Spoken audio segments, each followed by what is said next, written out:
अस्सलाम दोस्तों, M expert में आपको खुश आमदीद।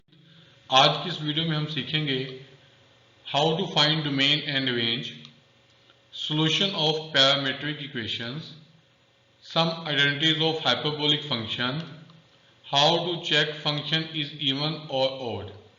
तो सबसे पहले how to find domain and range. तो हमारे पास एग्जांपल है, find the domain and range of g of x equal है 2x माइनस 5। सबसे पहले हम याद कर लें कि डोमेन उन नंबर्स को कहते हैं जिस पे फंक्शन आपको रियल आंसर देता है। मतलब हमारे पास जज़र में माइनस जब आता है तो हम उसको कहते हैं कि वो आपके पास एक अयोटा है। ठीक हो गया जी। अब अयोटा एक रियल नंबर नहीं होता। अब चूंकि हमारे पास इस फंक्शन में जज़र नहीं है तो इसका मतलब कोई भी ऐसी वैल्यू नहीं आएगी जो हमें अयोटा में आंसर दे, ये एक ऐसा आंसर दे जो रियल नहीं है। तो since g of x is defined and real valued for all x belongs to r, मतलब कि ये x की तमाम वैल्यूज पे आपको एक रियल नंबर देता है। तो domain of g of x equal होगी set of all real numbers. तो डोमेन ऑफ आर हम इसको लिख सकते हैं माइनस इन्फिनिटी से प्लस इन्फिनिटी। आगे है हमारे पास for each real number x belongs to the g, domain, ये आपके पास आर नहीं, यहाँ पे g है।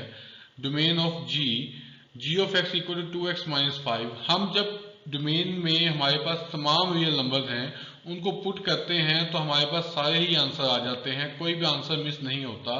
तो इसका मतलब जो रेंज ऑफ जी एक्स है वो माइनस इन्फिनिटी से प्लस इन्फिनिटी होगी। दूसरे लफ्जों में हम इसको इस तरह से भी कर सकते हैं कि जब आपके पास डोमेन आ जाए, जैसे कि ये डोमेन हमारे पास माइनस इन्फिनिटी है, इसको हम पुट करके देखेंगे, जो आंसर आएगा वो हमारी रेंज का पहला आंसर होगा। इसी तरह से हम डोमेन का दूसरा आंसर पुट करके देखेंगे, जो जवाब आएगा वो हमारी रेंज का दूसरा पार्ट होगा। आगे फिर एक और एग्जांपल हम देखते हैं। एग्जांपल है find the domain and range of g of x। अब देखिए यहाँ पे हमारे पास स्क्वायर रूट आ गया। हमने अभी कहा था कि स्क्वायर रूट में जब भी माइनस आता है तो वो हम अयोटा की फॉर्म में लिखते हैं। तो इसका मतलब अब हमें ये सोचना है कि x की ऐसी कौन सी वैल्यू यहाँ पे पुट की जाए तो ये माइनस में चला जाता है। तो मेरा ख्याल हमें पता है कि अगर यहाँ पे 2 पुट करें तो 2 का स्क्वायर 4 होगा, तो 4 माइनस 4 आपको आंसर 0 देगा।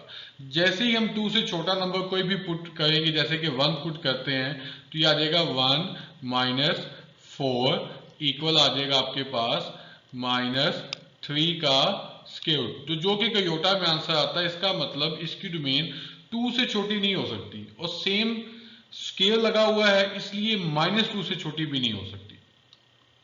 तो g of x is not defined at the value real number but it becomes complex valued x के माइनस 4 लेस देन 0। जैसे ही ये वाला पार्ट आपका नेगेटिव में जाएगा तो जज़र में जैसे ही नेगेटिव आएगा तो ये एक अयोटा बन जाएगा। तो इसका मतलब x के जो है वो कभी भी 4 से छोटा नहीं होना चाहिए। इसका मतलब minus 2 less than x less then 2, ये वाले नंबर जब भी हम पुट करेंगे x के ये नंबर माइनस 2 से लेके प्लस 2 तक, तो आपके पास जवाब अयोटा की फॉर्म में आएगा। इसका मतलब जो डोमेन है वो माइनस इन्फिनिटी से माइनस 2 तक और 2 से लेके इन्फिनिटी तक माइनस 2 और 2 के दरमियान वाला पार्ट शामिल नहीं होगा। अभी हमने थोड़ी देर पहले बात की थी कि अगर आपने डोमेन निकालनी है तो आप माइनस इन्फिनिटी को पुट करें। अब चूंकि हम इसमें से तमाम वो नंबर निकाल चुके हैं जिन पे जवाब नेगेटिव आता था, जैसे कि अभी हम बात कर रहे थे 1 को पुट करने से आपके पास नेगेटिव में जवाब आता है जो कि अयोटा बन जाता है। तो जब हमने वो तमाम नंबर निकाल दिए हैं जिन्होंने जवाब नेगेटिव देना था, तो इसका मतलब इसका जवाब यानी कि रेंज कभी भी नेगेटिव नहीं होगी। All non negative real numbers, या कह सकते हैं 0 से लेके इन्फिनिटी तक।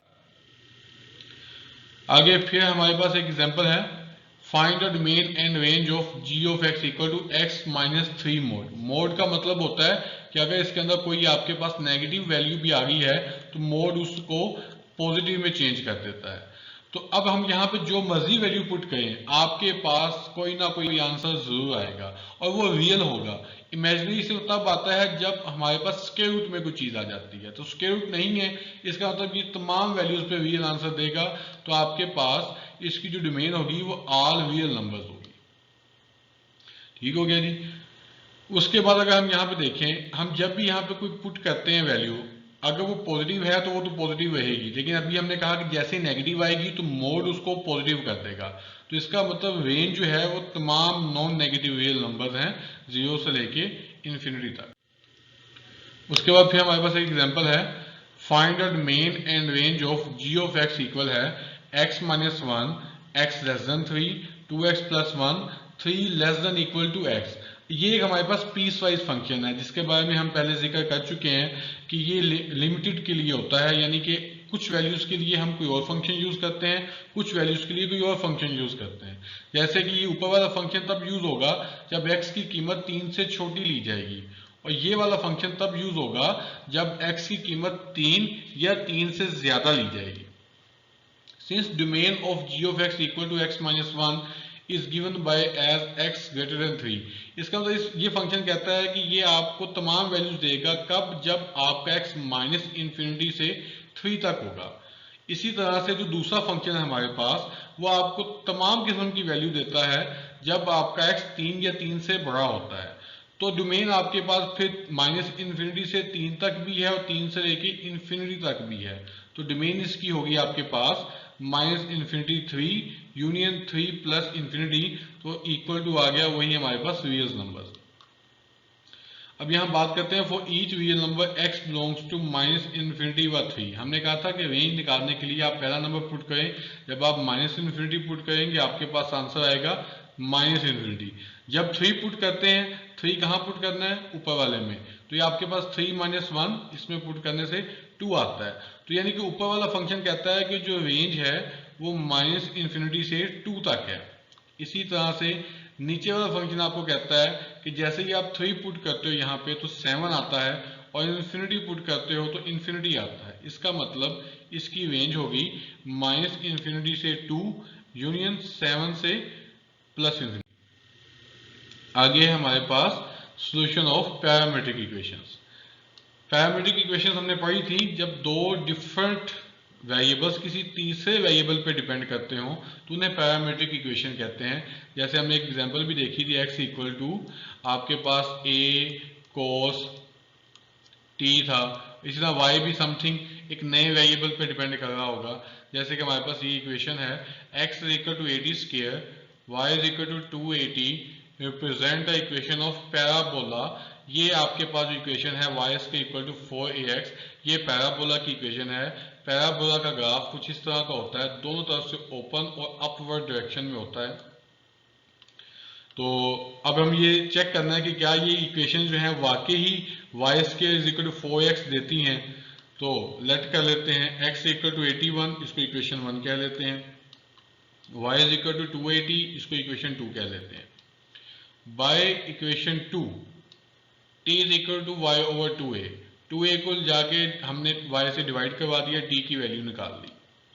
पुट इन 1, t की वैल्यू को 1 में पुट करते हैं। x equal to a t का स्क्वायर था, तो a t की जगह पे t की ये वाली वैल्यू आ गई आपके पास।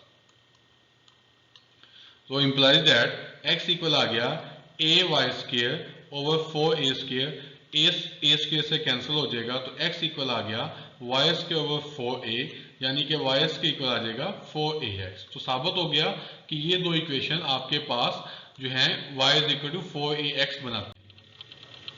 उसके बाद एक और एग्जांपल देखते हैं, x is equal to a cos theta, y is equal to a sin theta, represent the equation of ellipse.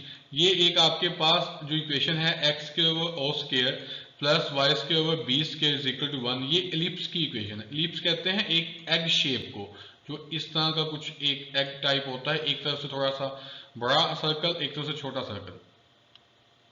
तो लेट करते हैं x equal to a cos theta, equation 1, y is equal to b sin theta, equation 2। तो by equation 1 and 2 we get x over a, 1 में से हमने a को divide कर दिया, इक्वल आ जाएगा cos थीटा, एंड इक्वेशन 2 से हमारे पास आ जाएगा y over b equal to sin theta. दोनों इक्वेशंस को स्क्वायर करके ऐड करते हैं, तो लेफ्ट साइड बन गई x square over a square plus y square over b square, जबकि राइट साइड बन गई cos का स्क्वायर प्लस साइन का स्क्वायर, जो कि इक्वल टू होता है हमारे पास 1 के। तो ये आ गई आपके पास इक्वेशन ऑफ एलिप्स। उसके बाद है एग्जाम्पल हमारे पास, अगर x इक्वल टू है आपके पास a cos theta, y equal हो b tan theta, represent the equation of hyperbola. Hyperbola हमने लास्ट टाइम भी कहा था, इस तरह का कुछ ग्राफ होता है, दोनों ओपन से एंड से ओपन होता है, बोथ साइड पे कंटिन्यू करता है। लेट कर लेते हैं x equal to a secant theta and y is equal to b tan theta. From equation 1 and 2 we get, equation 1 से हमारे पास आ गया x equal to a secant theta और y over b is equal to tan theta. Squaring and subtracting, square करना है और subtract करना है, क्योंकि हाइपरबोला की इक्वेशन में उसने सब्ट्रैक्ट किया हुआ है। तो x square over a square minus y square over b square, left side आ गई, इक्वल आ गया secant square theta minus tan square theta, equal आ गया। हम जानते हैं secant स्क्वायर थीटा का फार्मूला होता है 1 प्लस tan स्क्वायर थीटा और माइनस tan स्क्वायर थीटा वैसे का वैसे, माइनस और प्लस tan स्क्वायर कैंसल, तो इक्वल आ गया 1 के। Some identities of hyperbolic function, hyperbolic function हमने पढ़े थे, तो उसकी कुछ आइडेंटिटीज हैं वो अब देखते हैं। एग्जाम्पल है, prove the identity sine hyperbolic 2x equal है 2 sine hyperbolic x cos hyperbolic x। Right hand side ले लेते हैं इसकी, 2 sine hyperbolic x cos hyperbolic x, 2 into sine hyperbolic x का फार्मूला पुट कर दिया e की x माइनस e की minus x over 2, cos hyperbolic x का फार्मूला पुट कर दिया e की x प्लस e की माइनस x ओवर 2, एक 2 इस 2 से कैंसिल हो जाएगा, a अब ये फार्मूला लग जाएगा a minus b a plus b, तो आपके पास आ गया a का स्क्वायर माइनस b का स्क्वायर ओवर 2, यानी कि ये आ गया e की 2x माइनस e की माइनस 2x ओवर 2। तो हम जानते हैं साइन हाइपरबोलिक nx इक्वल होता है e की nx माइनस e की माइनस x ओवर 2। हमने कहा था x के साथ यहाँ जो नंबर होता है e की पावर में भी x के साथ वही नंबर आता है, तो अब यहाँ ऊपर वाले सवाल में हमारे पास 2 है, तो इसका मतलब ये साइन हाइपरबोलिक 2x है। आगे एक और आइडेंटिटी है हमारे पास, prove the identity sine hyperbolic square x equal to 1 minus tan hyperbolic square x। Right hand side ले लेते हैं जो कि है 1 minus tan hyperbolic square x, equal आ गया 1 माइनस tan हाइपरबोलिक का फार्मूला पुट कर दिया होल का square over 1 minus, formula open कर देते हैं जैसे सिंपल a माइनस बी का स्क्वायर, फर्स्ट का square minus 2 first second plus second का स्क्वायर, सिमिलरली नीचे भी हमने स्क्वायर ओपन कर दिया। अब e की 2x वैसे आ गया, ये पार्ट e की x इंटू e की माइनस x मिलके हो गया 1, इस तरह सेम नीचे भी आपके पास ये वाला पार्ट 1 हो जाएगा, इक्वल आ गया। एलसीएम लेने के बाद नीचे एलसीएम वैसे आ गया e की 2x प्लस 2 प्लस e की माइनस 2x, 1 से मल्टीप्लाई होकर आपके पास आ गया e की 2x प्लस 2 प्लस e की माइनस 2x माइनस वैसे आ गया, और ऊपर वाली रकम दूसरी पार्ट की वैसे के वैसे आ गई। माइनस को ओपन करने से हमारे पास सिर्फ क्या होगा, साइन चेंज हो जाएंगे।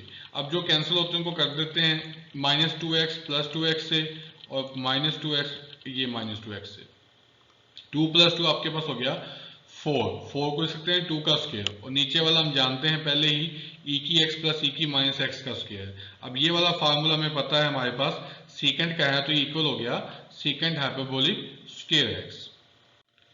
आगे है how to check function is even और ऑड। एग्जाम्पल है हमारे पास, determine the given function f is even odd neither even nor odd, कि इवन है ऑड है या कुछ भी नहीं है। तो लेट करते हैं एफ ऑफ एक्स इक्वल है x cube plus x.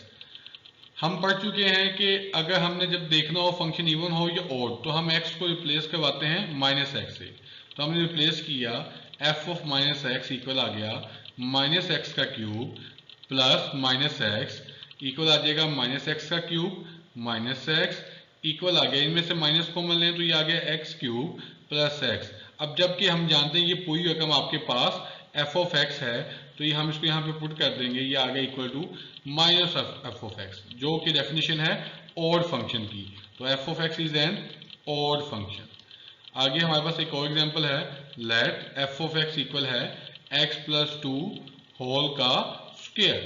Replace कर देते हैं एक्स बाय माइनस एक्स, तो ये आ गया F of minus x equal है माइनस एक्स प्लस 2 होल का स्क्वायर। हम माइनस कॉमन लेते होते हैं, माइनस कॉमन लेंगे तो जब ये होल का स्क्वायर था तो माइनस का भी स्क्वायर आ जाएगा।